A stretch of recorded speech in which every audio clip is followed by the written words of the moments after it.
धनबहादुर रिठे मेरो भाइ म यहाँ तेरो छोरीको हात माग्न आएको I come to hand come in yes in the go in the flow तैले मेरो छोरीको हात माग्ने तेरो हैसियत के छ व्हाट इज योर हैसियत आई योर डॉटर इज मन पढाइङ मी छोरी what is it We love me, I love me, you love me, who love me? Yes, is a Marwaz whereas in the Bob in the climbers are the sobs in the hubs in the yes I do go, yes sister doesn't I love you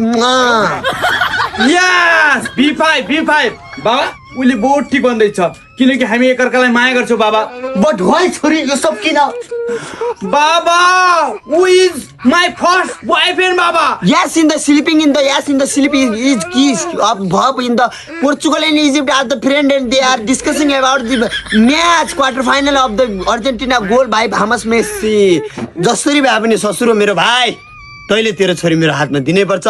because I in the go of the love is her छोरी हो बाबा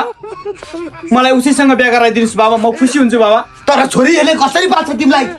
बाबा I said go no wow 1 month in salary 2 lakh हो ससुरो मेरो भाइ धनबहादुर रिठे म महिनामा 2 लाख कमाउने वाला छु महिनामा 2-3 लाख हाउ किनकि अब म वर्किङ भिसामा जापान जाँदैछु I go Japan in the work in the place in the good त्यसको लागि त तेरो सिओई पनि त आउनु पर्यो के सिओई फाल्छौ या सिओई ढुक्क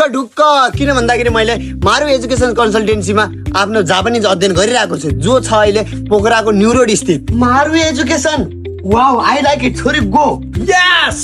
मारु एजुकेसन नामै काफी हजुर यदि तपाईहरु पनि वर्किङ भिसा स्टुडेन्ट भिसाको लागि जापान जाने सोच्दै हुनुहुन्छ भनेपछि हाम्रो मारु एजुकेसन कन्सल्टेन्सीलाई सम्झिनु होला जसमा अनुभवी प्रशिक्षकद्वारा प्रभावकारी कक्षा जापानी शैलीको इन्टरभ्यु प्र्याक्टिस स्किल टेस्टको विशेष तयारी जापान जाने लक्ष्यलाई सफल बनाउन सम्पूर्ण मार्गदर्शन र N3 स्तरको भाषा तयारी पनि गरिन्छ जो पोखराको न्यू रोड स्थित रहेको छ अन्य थप जानकारीको लागि मैले आईडी मेन्सन गरिदिएको छु त्यसको थ्रुबाट जानु होला र थप इन्फर्मेसन लाग्नु होला